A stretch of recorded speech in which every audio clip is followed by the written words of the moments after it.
Bonsoir, mesdames et messieurs. Alors, on va prier si vous voulez. Alors, pour ta punition, Jacques, parce que tu as parlé avant moi, là, c'est toi qui pries.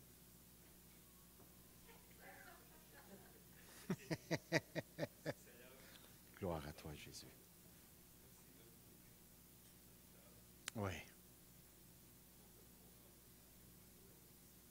Oui, Seigneur. Amen. Amen. On fait juste continuer là où on avait arrêté. Excusez-moi pour la semaine passée, le corps ne voulait plus suivre. Là, on a un excellent verset en avant de nous. Tout ce que vous voulez que les hommes fassent pour vous, faites-le de même pour eux. Car c'est la loi et les prophètes.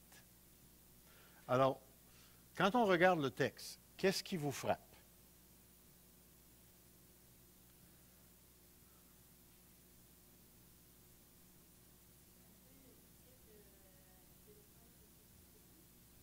C'est la loi de la réciprocité, définitivement.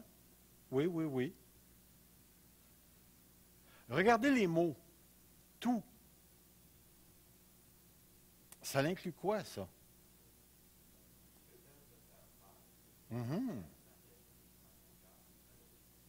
Ça veut-tu dire que si ça me pique sur l'épaule droite, j'aimerais ça que l'autre me gratte? Non, c'est...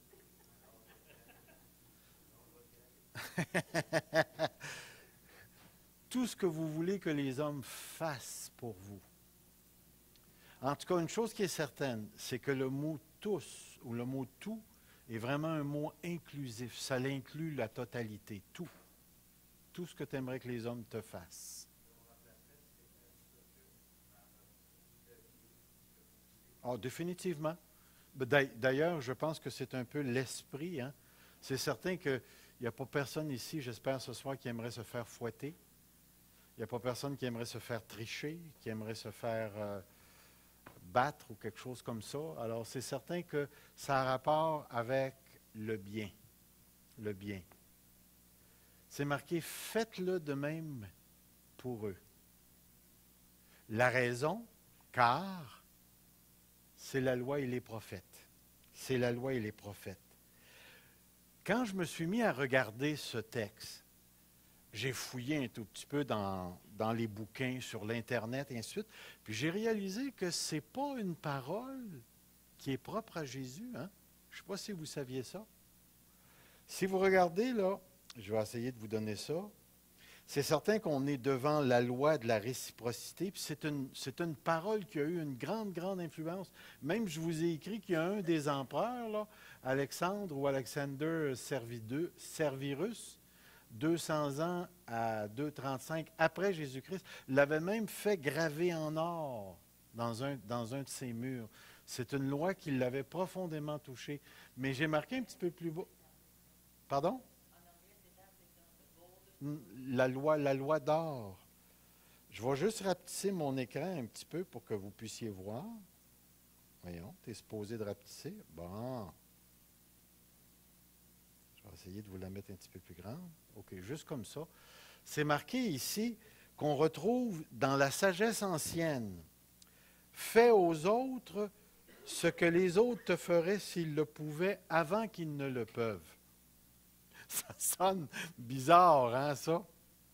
Autrement dit, passe-leur un sapin avant qu'eux autres t'en passent un.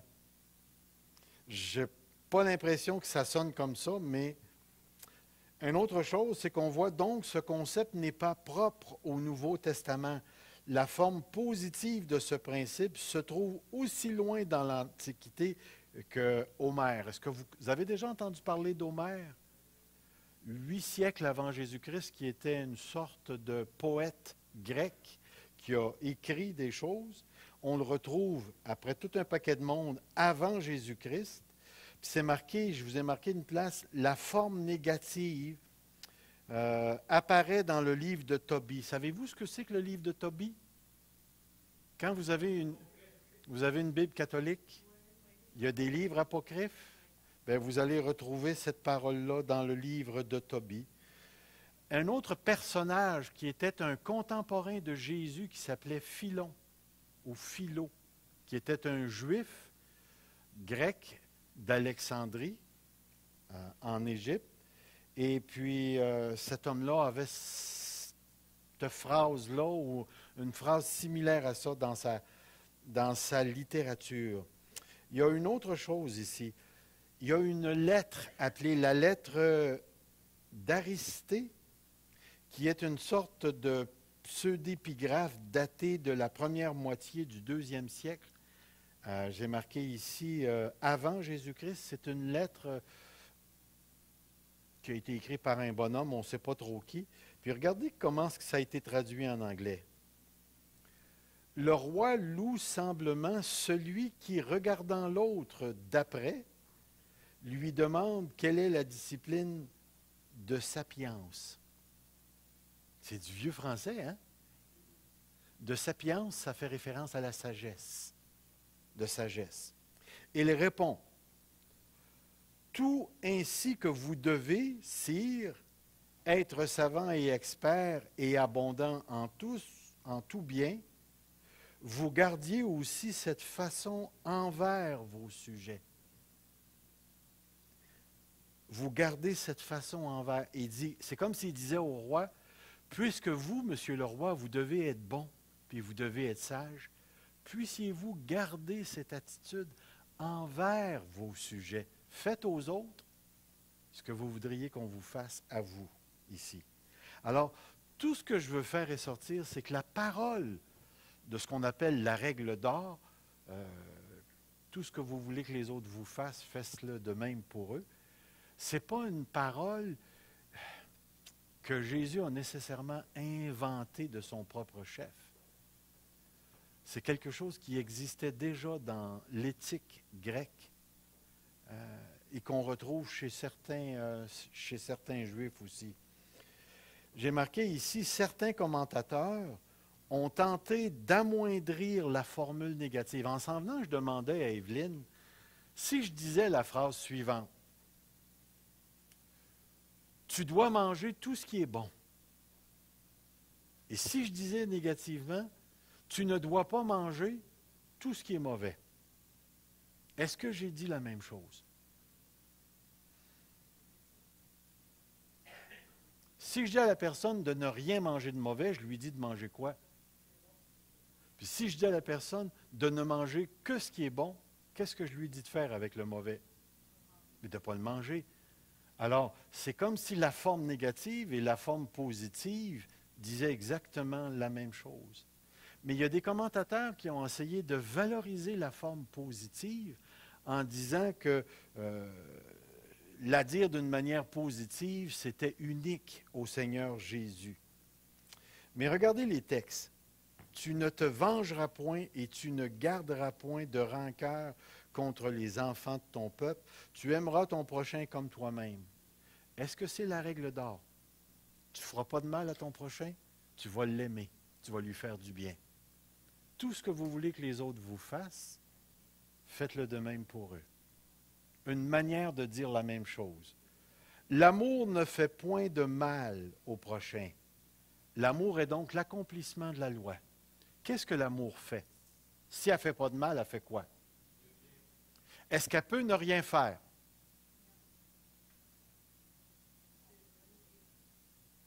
C'est intéressant comme pensée. C'est comme si ce principe, tout ce que vous voulez que les autres fassent pour vous, faites-le de même pour eux, pourrait être phrasé d'une multitude de manières qui fait en sorte qu'on pourrait la répéter sous différentes formes, différentes couleurs, et elle aurait probablement le même effet dans la vie des gens. Le principe en lui-même, Matthieu nous dit, ce principe est l'accomplissement de la loi et des prophètes. Tout ce que vous voulez que les hommes fassent pour vous, faites-le de même pour eux, car c'est la loi et les prophètes. Jésus nous dit que celui qui pratique cette maxime accomplit tout ce qu'on retrouve dans la loi et les prophètes. Pensez bien à ça. Avez-vous déjà lu l'Ancien Testament? Il y a combien de commandements dans l'Écriture? Dans l'Ancien Testament. Avez-vous déjà su? En disant 800, tu es proche, mais c'est un petit peu plus bas. 200 de moins. Il y a 600 quelques commandements dans l'Ancien Testament. Et quand on rajoute les prophètes, mais les prophètes, c'était toujours d'exhorter Israël à marcher dans la droiture. On t'a fait connaître aux hommes ce qui est bien et ce que l'Éternel attend de toi. Alors, c'est comme si Jésus prenait toute la loi, puis il résumait ça dans cette phrase. Ce que tu veux que les autres te fassent, fais-le pour les autres. Fais-le pour les autres. Fais-le pour les autres. Regardez ici. Ne devez rien à personne, si ce n'est de vous aimer les uns les autres, car celui qui aime les autres a accompli toute la loi. Donc, c'est certain que le verset dans Matthieu chapitre 7, 12, « Faites aux autres ce que vous aimeriez vous faire faire », est directement associé à l'amour. Et l'amour réalise tous les commandements. Tu ne commettras point d'adultère, tu ne tueras point, tu ne déroberas point, blablabla, blablabla, se résume dans cette parole. Tu aimeras ton prochain comme toi-même. L'amour ne fait point de mal au prochain. L'amour est donc l'accomplissement de la loi. De la loi. Car toute la loi est accomplie dans une seule parole, celle-ci, tu aimeras ton prochain comme toi-même. Portez les fardeaux les uns des autres et vous accomplirez ainsi la loi de Christ. Si vous accomplissez la loi royale selon l'Écriture, tu aimeras ton prochain comme toi-même, vous faites bien. Alors, on se rend compte que d'aimer l'autre, c'est de lui faire du bien. C'est de lui faire du bien. La question que j'aimerais vous poser à ce point-ci, il y a un grand espace blanc ici, là. Il y a une raison pourquoi c'est blanc. Est-ce qu'on pratique cette loi?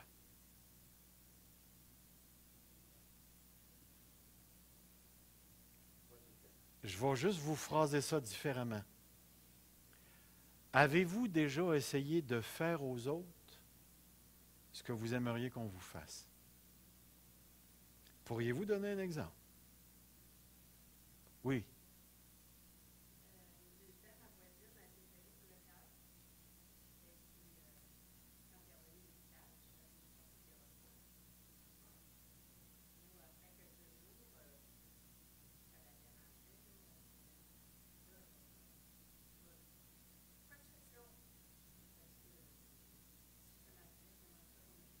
Oh?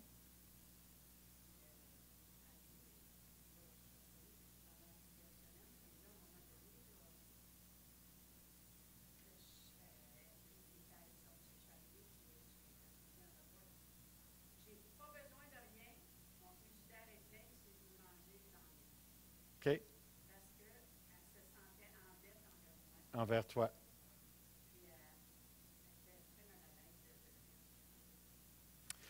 Ce que tu dis là, c'est intéressant. Parce que, est-ce qu'il y a quelqu'un qui a une Bible et qu'on pourrait lire Romains chapitre 13? Pardon? Est-ce qu'il faut demander à l'autre la permission?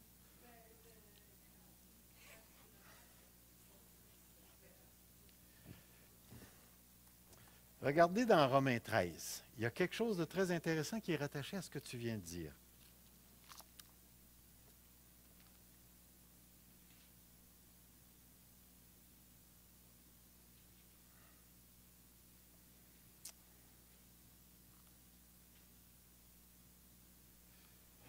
J'espère que c'est bien Romains 13.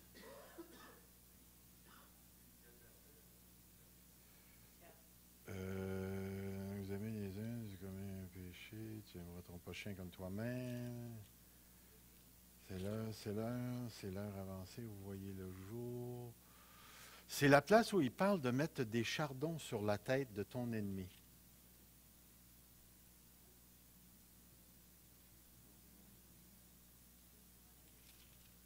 À moins que je me sois trompé de chapitre, là.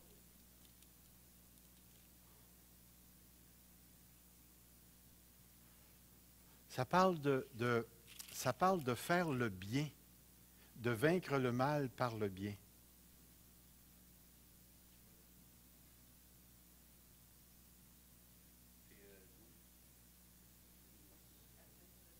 Chapitre 12?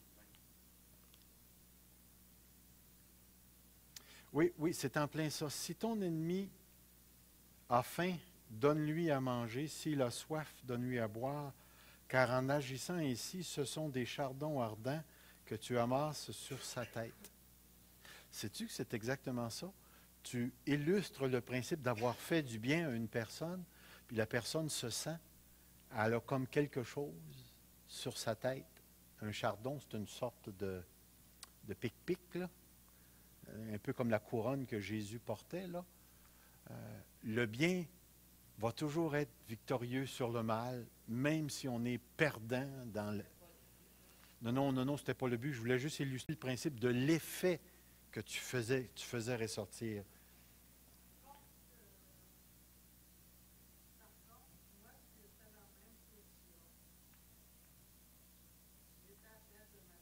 Mhm.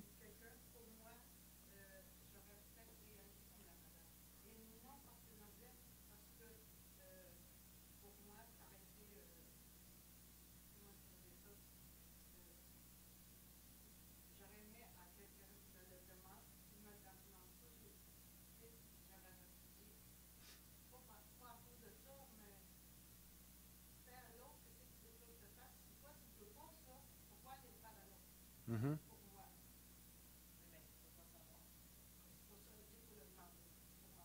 Mm.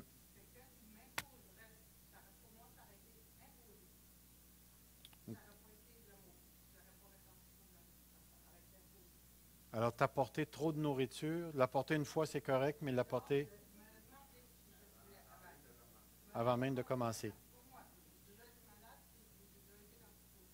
Mhm. OK? Michel?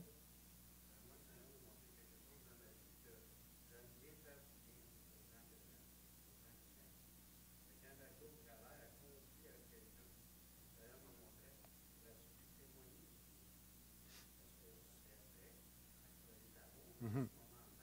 Mhm.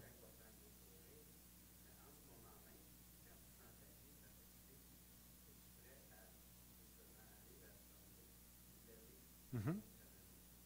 Mhm.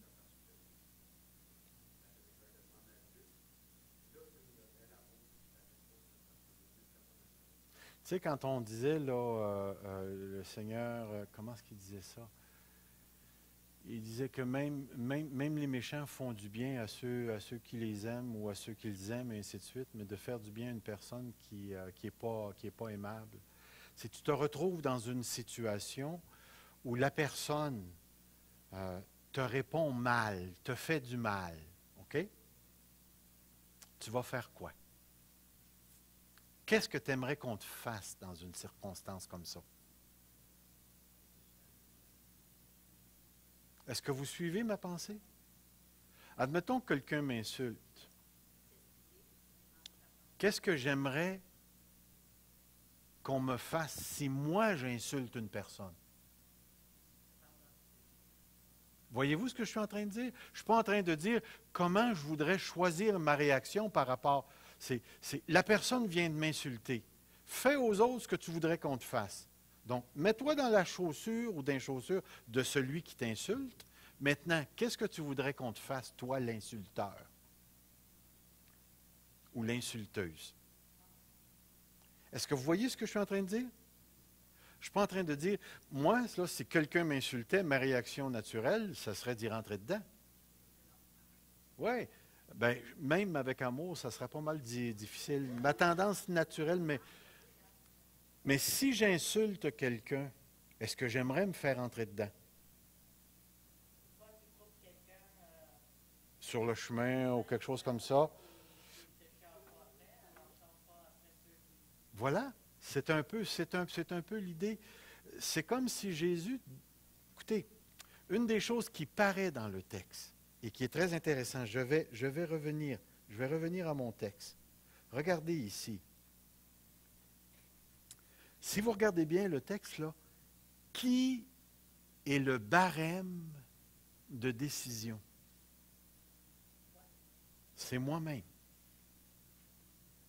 C'est pas Jésus. C'est moi qui ai le barème de décision. Fais aux autres ce que tu voudrais qu'on te fasse. Pas ce que le Seigneur demande de toi. Ce que tu voudrais qu'on te fasse. Tu deviens le barème. C'est pas difficile. Moi, j'aimerais ça qu'on me paye un Harley.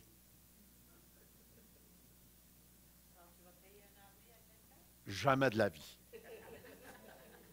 Mais est-ce que vous voyez l'idée? C'est que je deviens le barème. Puis, la chose que je trouve intéressante, c'est que Jésus, vraiment ici, là, c'est comme s'il vient mettre la responsabilité de la mesure. On revient à cette idée de la mesure. Tu vas faire aux autres ce que tu voudrais que les autres te fassent. Alors, dans un certain sens, je décide de ce que je voudrais que les autres me fassent. Je deviens le guide. Si je suis insulté, est-ce que j'aimerais qu'on me réponde à la mesure de mon insulte? Ou j'aimerais plutôt qu'on me pardonne? Alors, vous voyez un petit peu l'idée ici? Mais en même temps, je ne peux pas éliminer le fait que j'aimerais ça qu'on me fasse du bien. Donc, moi, je deviens le barème, le choix, le critère pour aller faire du bien à l'autre. À l'autre. Moi, j'aimerais vraiment ça qu'on ne me parle pas dans le dos. Alors, qu'est-ce que je dois faire? Voilà. Moi, j'aimerais vraiment ça qu'on me pardonne pour le vrai quand j'insulte quelqu'un. Qu'est-ce que je vais faire envers le frère ou la sœur qui m'insulte? Je vais fuir, j'en parlerai pas, je m'éloigne.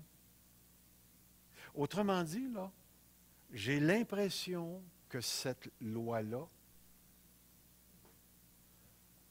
a en elle une puissance extraordinaire d'amour pour exprimer l'amour. Imaginez-vous, là. Imaginez-vous, je ne sais pas si ça a déjà été appliqué juste à la vie de couple. Imaginez-vous là, ce qui se passerait dans nos vies de couple si je faisais à l'autre ce que je voudrais qu'elle me fasse ou qu'il me fasse.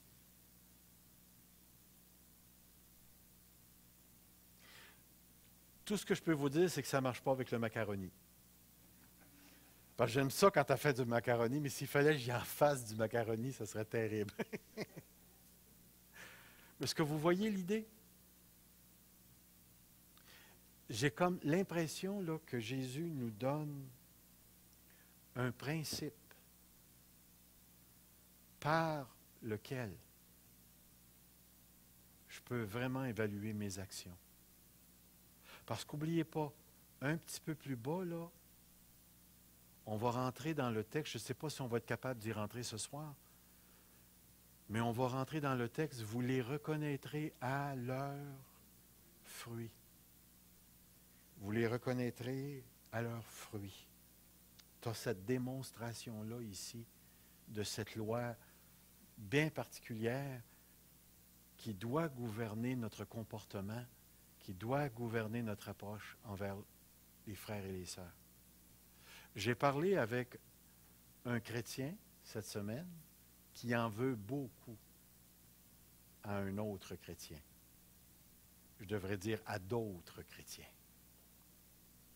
Et puis, la question, c'était qu'est-ce que tu aimerais qu'on te fasse dans une situation similaire?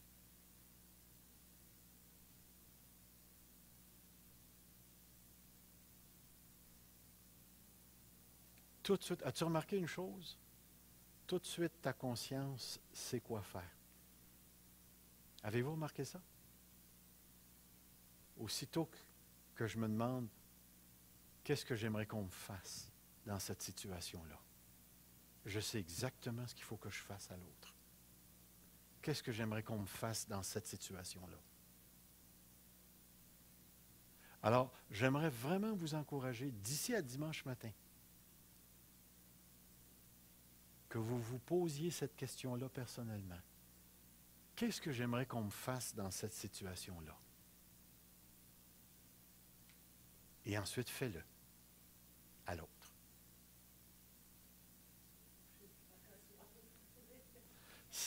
Oui. Oui. Oui.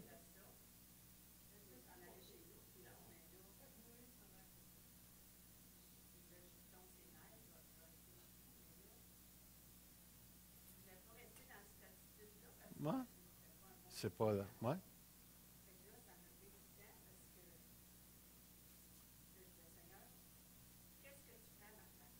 Mhm.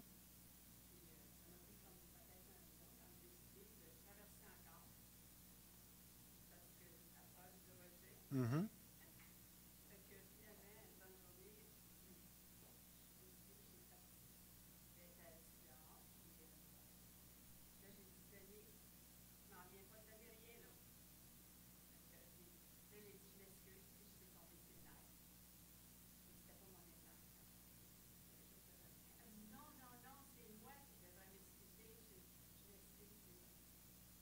C'est intéressant comme pensée. Yeah, yeah. Mhm. Yeah. C'est bien. C'est bien. Est-ce qu'on aurait des questions ou des pensées qu'on voudrait partager sur ce principe-là? Qu'est-ce que j'aimerais qu'on me fasse dans telle ou telle situation?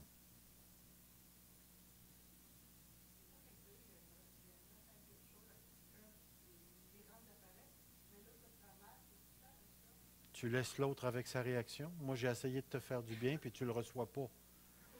Le principe ne garantit pas que ça va être reçu. Mais qu'est-ce que j'aimerais qu'on me fasse dans cette situation-là? Parce qu'il y a des gens qui ne le prennent pas, mais qui en ont besoin quand même. Je vais vous illustrer le point. Vous savez que je visite un prisonnier. Présentement, il passe par une passe très difficile. Il ne peut pas gagner de sous en prison. J'ai donné un peu d'argent que j'ai mis dans une enveloppe, puis j'ai donné ça là-bas pour que ça y aille dans son compte. Quand il m'a revu, il m'a dit, « Je t'avais dit de ne pas me donner d'argent. »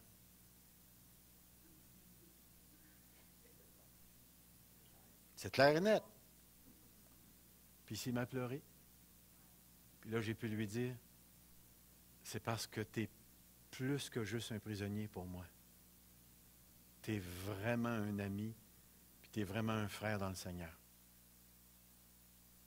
Il ne recevait pas mon argent parce que c'est un homme. Et un homme, ça gagne la vie. Puis là, il a vu qu'il y avait d'autres hommes. Je t'ai pour dire aussi baveux que lui. Mais j'y ai donné, puis je ne le reprendrai pas. Puis j'aimerais ça qu'on me fasse ça, moi. Si je suis dans une situation, même si je suis tête de cochon. J'aimerais ça qu'on me fasse ça, moi. Remarquez bien, le barème ici n'est pas ce que l'autre aimerait recevoir. C'est ce que moi, j'aimerais qu'on me fasse. Ce n'est pas l'autre qui détermine, c'est moi. Qu'il reçoive ma bonté ou qu'il ne la reçoive pas, écoutez, Dieu se fait refuser ses actes de bonté à tous les jours sur cette terre. Alors, le critère, ce n'est pas l'autre. Ce n'est pas la réception de l'autre. C'est moi ce que j'aimerais qu'on me fasse. Tu ne le reçois pas, c'est des chardons sur ta tête. That's it. Si tu n'es pas capable de jouir de la bonté, mais c'est ton problème. Moi, j'aimerais ça qu'on me fasse ça. Vous me suivez? Ça va? Oui, Michel. La peur de la déception. Yeah. Yeah.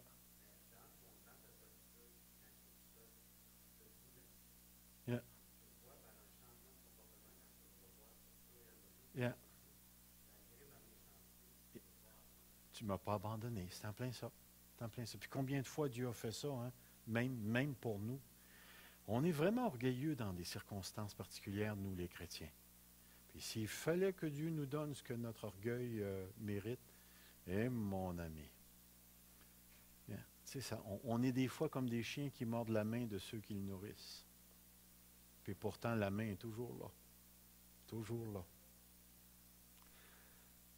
Ce que je demande à Dieu, c'est que cette réalité-là devienne quelque chose d'actuel dans la vie de l'Assemblée de la parole de Dieu. Qu'on recherche vraiment à faire aux autres ce qu'on aimerait que les autres nous fassent.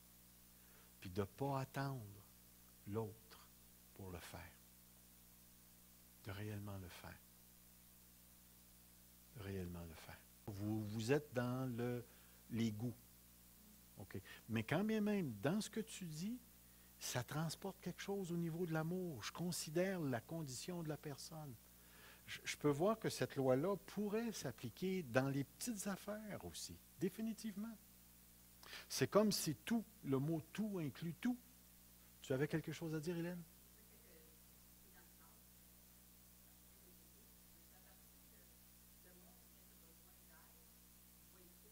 Non.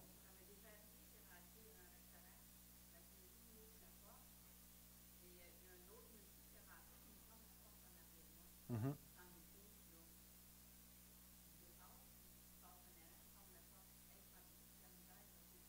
Yeah. Mm-hmm.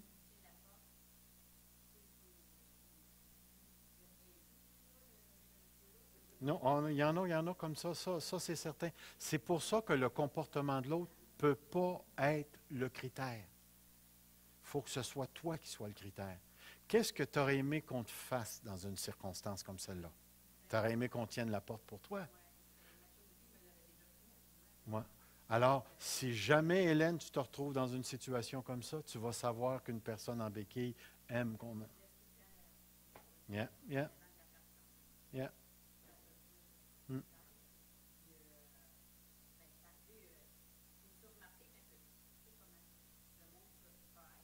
Yeah.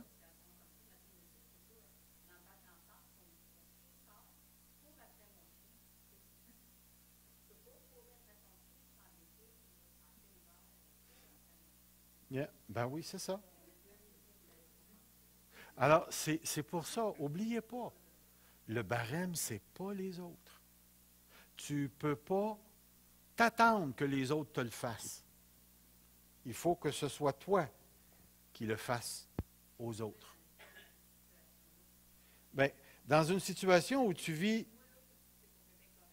une injustice, tu te poses la question, qu'est-ce que j'aimerais qu'on me fasse lorsque je vis une injustice? Qu'on se moque de moi, qu'on parle en mal de moi, qu'on me critique, ou que je fasse du bien à celui qui me fait l'injustice. Est-ce que vous me suivez?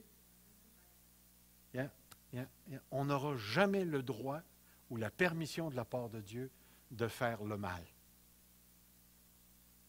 Jamais, jamais on va trouver où c'est correct.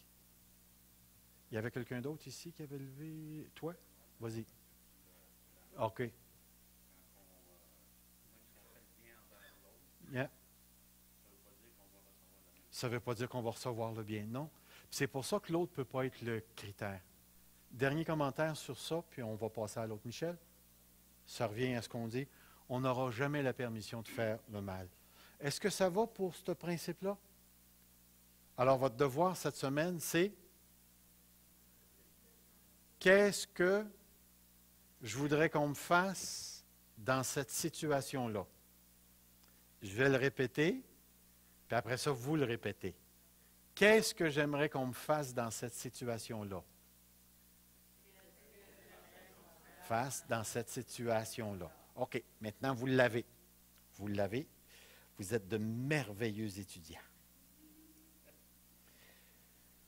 Tout de suite après ce passage-là, on arrive dans un autre passage qui n'est pas nécessairement connecté, qui s'appelle « Entrer par la porte étroite », car large est la porte, spacieux est le chemin qui mène à la perdition, Il y en a beaucoup qui entrent par là.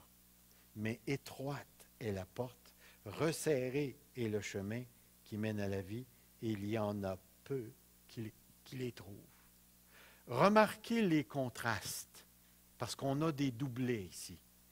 On a la porte, on a la porte. On a le chemin, on a le chemin. Mais on a des contrastes aussi. On a la perdition, on a la vie. On a le beaucoup et on a le peu. Le large et l'étroit.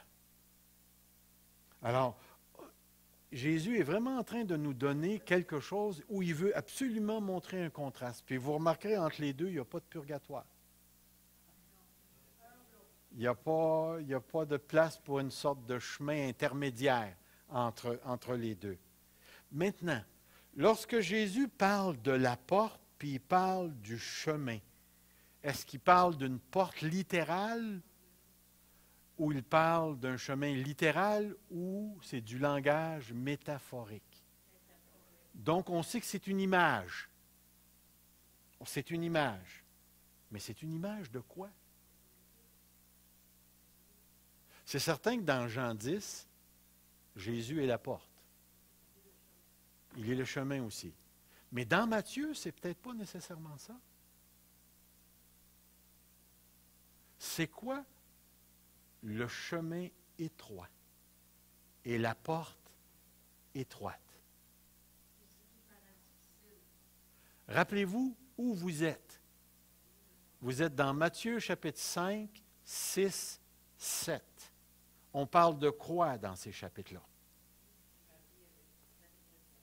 On parle, oui, mais plus spécifiquement, si votre justice ne surpasse pas celle des scribes et des pharisiens, vous n'entrerez pas. On est dans le contexte de la justice du royaume de Dieu. C'est quoi le chemin étroit?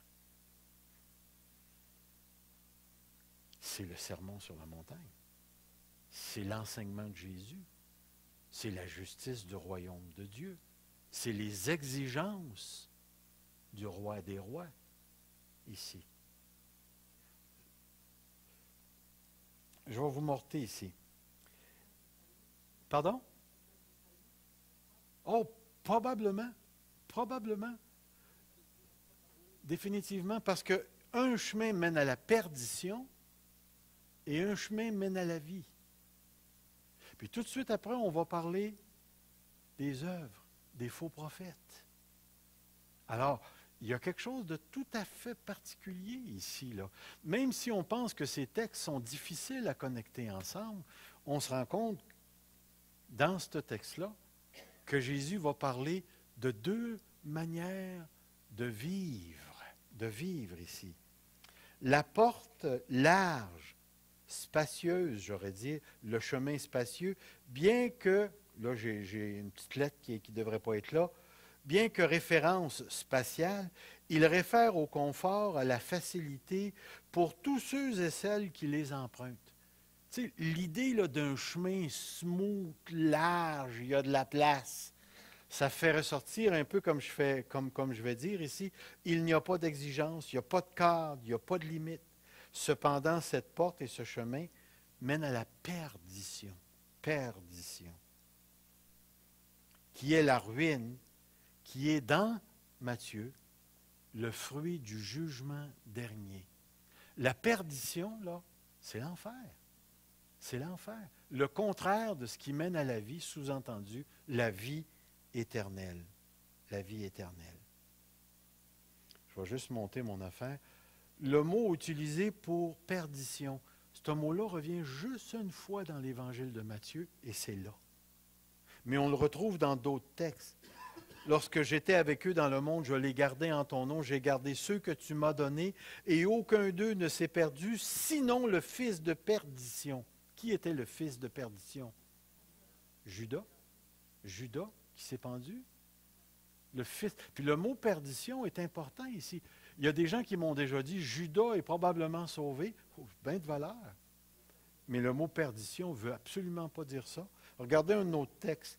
Et Romains 9, 22, et que dire si Dieu, voulant montrer sa colère et faire connaître sa puissance, a supporté avec une grande patience des vases de colère formés pour la perdition. Encore une fois, le mot est traduit par ruine. Vous retrouvez le mot perdition, perdition. Regardez dans l'Apocalypse, j'ai sorti tous les textes où le mot revenait. C'est marqué ici, la bête que tu as vue était et elle n'est plus, elle doit monter de l'abîme et aller à la... Où est-ce qu'elle va être jetée, cette bête-là? Elle va être jetée dans l'étang de feu. La bête qui était et qui n'est plus est elle-même un 8e roi. Elle est du nombre des 7 et elle va à la perdition. Alors, le mot perdition fait vraiment référence au jugement dernier où une personne s'en va en enfer. Et ce que Jésus est en train de dire, c'est qu'il y a un style de vie qui se permet, qui est large, qui est spacieux, puis il y en a beaucoup qui empruntent ce chemin-là. La grande majorité emprunte ce chemin-là. Mais il y a également la porte étroite, le chemin resserré. Je vais juste vous lire ce qui est écrit ici. Bien que référence spatiale, ces métaphores, la porte étroite, le chemin resserré, soulignent le caractère radical de l'engagement à suivre Jésus et à pratiquer la justice du royaume de Dieu. Vous rappelez-vous comment finit le sermon sur la montagne? Jésus, il va parler de 2 maisons. Une bâtie sur le sable et l'autre bâtie sur... Et là, la pluie vient, le vent vient, puis comprenez bien, dans les 2 maisons, c'est la même pluie. Mais il va parler de la ruine de la maison qui s'écroule. Pourquoi? Alors, la porte large et spacieuse, c'est exactement ça. Tandis que les deux maisons représentent les personnes qui vont aborder Dieu. Les pharisiens et les scribes croyaient servir Dieu, mais ils bâtissaient leur maison sur le sable. On va revenir à ça. Mais le mot resserré, remarquez bien ce qui est intéressant. Le mot resserré vient du grec tilbo. Je n'ai pas dit tilbo, là. Tilbo. Qui signifie, remarquez, qui signifie compresser, oppresser, troubler, d'où vient le mot tribulation. Tribulation. Le chemin est rempli de tribulation. C'est le chemin qui caractérise Jésus-Christ, son évangile, et le discipulat, être un disciple de Jésus-Christ. Je vous ai donné des textes ici. Regardez ce que Jésus va dire. « Heureux ceux qui sont persécutés pour la justice, car le royaume des cieux est à eux. Heureux serez-vous lorsqu'on vous outragera, qu'on vous persécutera, qu'on dira faussement toutes sortes de mal à cause de moi. Réjouissez-vous, soyez dans l'allégresse, parce que votre récompense sera grande dans les cieux. » Ça, c'est le chemin. Ça, c'est le chemin. On a un autre texte, mais il y a le texte dans Actes 14, 12. L'apôtre Paul fait le tour des églises, fortifiait l'esprit des disciples, les exhortant à persévérer dans la foi, en disant, c'est par beaucoup de tribulations qu'il nous faut entrer où? Dans le royaume des cieux. Là, ici, c'est certain que le royaume des cieux nous est présenté comme à la fin. Le royaume des cieux est ici présent aussi. Mais le royaume des cieux va se réaliser complètement quand Jésus va revenir. Alors, ce qu'il est en train de dire, Paul, c'est que la vie chrétienne, ce n'est pas une vie qui va rouler nécessairement sur l'or. Autrement dit, oui. Autrement dit, entre parenthèses, là, étonnez-vous pas. Étonnez-vous pas. Vous rappelez-vous, je pense que c'est dans Jean 15, où Jésus va exhorter ses disciples en leur disant, « S'ils vous haïssent, sachez qu'ils m'ont haï, moi, en premier. » Alors, la personne qui vient à la vie chrétienne et qui a une conception rose de la vie chrétienne. Oui, au début, moi, je suis rentré dans l'Église avec cette conception-là. Moi, je suis rentré dans l'Église, je pensais que tous les chrétiens s'aimaient éperdument. Je vous dis, ça n'a pas pris un mois que j'ai vu de la chicane chez les chrétiens. Puis, je vous mens pas, hein, je suis tombé sur le derrière quand j'ai vu ça. Je ne m'attendais pas à ça, pas en tout. Mais j'étais jeune chrétien et j'étais fou. Ça n'a pas pris, ça a pas pris de temps que j'ai découvert qu'il y avait bien des affaires dans ma propre vie qui faisaient en sorte que j'avais de la misère à m'accorder avec d'autres. Alors, mais là, on parle de soi. Mais là, on parle de persécution et de tribulation. Le chemin large et spacieux, c'est celui qui va s'harmoniser avec le monde. Mais le chemin étroit, c'est celui qui maintient la vérité du royaume. Croyez-vous que tout à l'heure, certains d'entre nous vont payer le prix pour leur position contre l'homosexualité? Pensez-vous que certains d'entre nous vont payer le compte contre l'euthanasie? Est-ce que certains d'entre nous vont payer le prix pour garder le mariage monogame? L'enseignement du Christ? La fidélité, la loyauté envers Jésus? À un moment donné, ça va nous coûter cher, suivre Jésus-Christ. Dans certains pays, il y en a qui ont perdu la vie pour rester loyal à Jésus-Christ. Ce n'est pas parce qu'on est au Canada puis au Québec que ça ne nous arrivera pas, éventuellement. On sent cette colère qui monte. Le chemin étroit, c'est resserré. Avez-vous déjà eu l'impression des fois que la vie chrétienne, c'était des trous de souris? Yeah. Un trou de souris, je ne sais pas si c'est pas gros. Puis là, tu te dis à toi-même, il faut que moi, je passe dans ça. Des fois, j'ai eu vraiment l'impression que la vie chrétienne était au-delà de mes capacités. Que Dieu en demandait trop. Puis que Dieu n'était pas réaliste. Hey, on va-tu demander, je ne sais pas moi, à une personne, je ne sais pas moi, qui cherche un mari ou une femme, de rester célibataire toute sa vie parce qu'elle ne trouve pas le bon gars? On va-tu demander à une personne de se priver de sexe quand son corps crie « j'en veux »? Est-ce qu'on va priver une personne d'argent pour qu'elle donne parce que sa sécurité est en danger? Écoutez la parole de Jésus-Christ. Celui qui aimera son père ou sa mère, sa femme, ses enfants plus que moi. Et mon ami, il n'est pas digne de moi. Celui qui me reniera devant les hommes, je le renierai devant. Si quelqu'un ne porte pas sa croix, il ne peut pas être mon disciple. Et là, tu te mets à lire des versets comme ça quand ça va mal dans ta vie. Puis là, tu as vraiment l'impression que les standards de Dieu sont trop élevés, que Dieu en demande trop.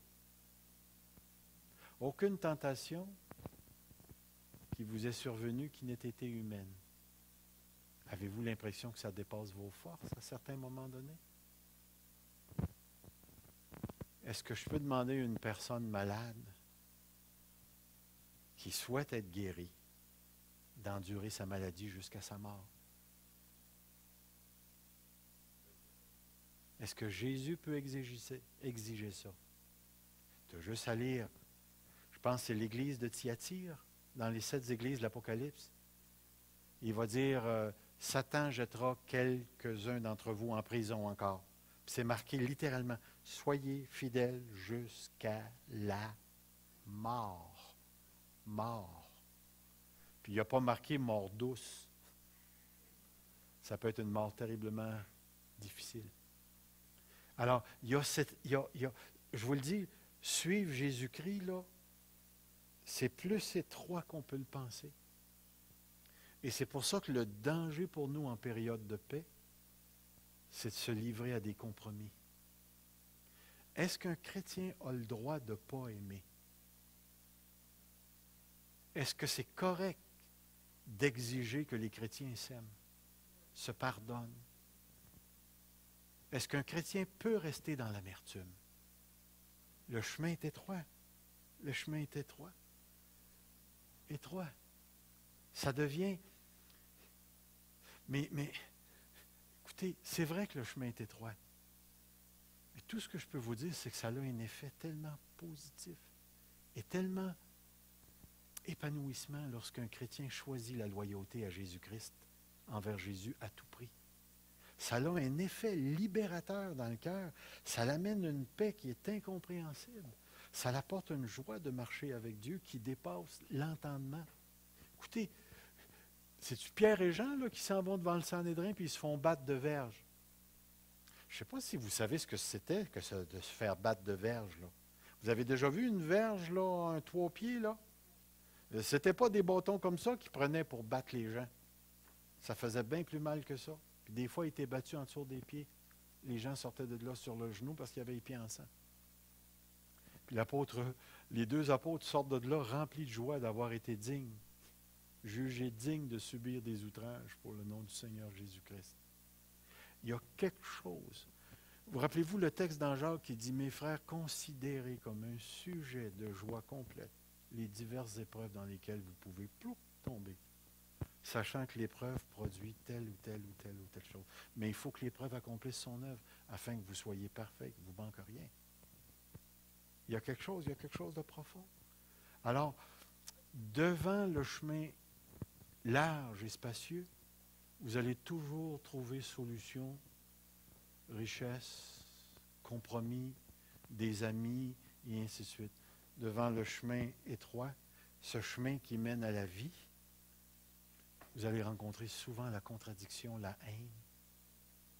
Vous allez rencontrer le diable. Vous allez rencontrer les gens qui vont vous ridiculiser, et ainsi de suite. Mais remarquez la fin. Le chemin qui mène à la vie. Puis ce que je trouve déplorable, c'est qu'il va rajouter la petite phrase « Il y en a peu qui les trouvent. » Et ce que je trouve intéressant, c'est que ce soir, on fait partie du peu. Il n'y a pas une de mes sœurs, frères, parentés, qui ont rencontré Dieu encore. Pourquoi est-ce que Dieu a choisi Serge Pinard? Pourquoi?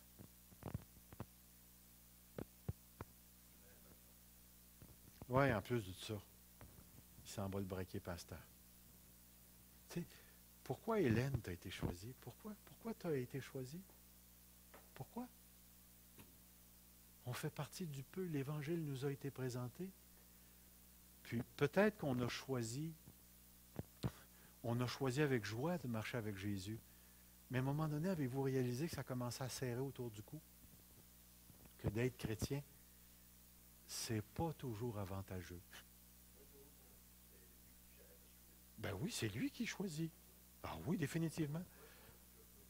C'est parce que quand lui nous choisit, dans tout le déroulement, on est appelé à faire un choix, la repentance, et ainsi de suite. Mais on sait très bien en bout de ligne qu'on se repent parce que lui nous a choisis en bout de ligne. Alors, mais pourquoi nous? That's it. Il n'y a pas d'autre réponse. Et ce soir, je suis heureux que vous vous soyez engagés sur le chemin étroit. Mais quand ça va devenir tellement serré, au point où vous ne pourrez plus passer,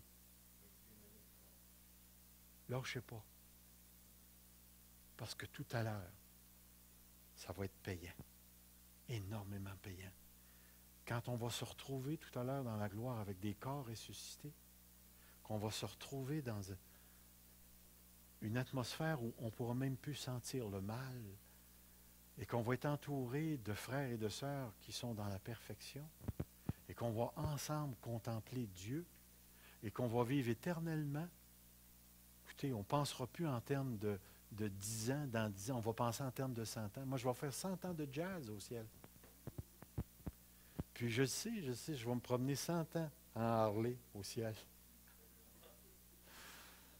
Tu sais, c'est certain qu'on laisse notre imagination aller. Mais la souffrance du moment présent, nous dit Paul, n'est pas comparable à ce que Dieu tient en réserve pour nous. Alors si le chemin est étroit, puis qu'il faut payer, restons fidèles. Dévions pas. Dévions pas. Acceptons la souffrance qui nous sont imposées. Puis durant le temps qu'on ne l'a pas, parlons aux autres. Parlons à ceux qui sont sur le chemin large et spacieux, pour qu'ils sortent de là, qu'ils changent de voie et qu'ils arrivent à marcher avec nous sur le chemin étroit. Semaine prochaine, on va terminer le sermon sur la montagne. On va parler des faux prophètes, de ceux qui disent Seigneur, Seigneur. Et on va conclure avec les 2 maisons. Alors la semaine prochaine, on ferme la porte sur le sermon sur la montagne. La plupart des études ont été mises sur Internet, mais en même temps, j'ai donné mes notes. Toutes les notes de ce qu'on a vu sur le sermon sur la montagne, je les ai données, puis ils les ont mis dans un beau PDF. Là, fait que vous pouvez soit en avoir une copie, ou soit vous pouvez les recevoir par Internet à la maison, puis vous faire une copie. Je ne sais pas. Toi, tu les as reçus? OK. Alors, c'est disponible si vous les voulez. Vous avez juste à nous le laisser savoir et ça va vous être envoyé. Est-ce qu'on aurait des questions, des exhortations pour finir?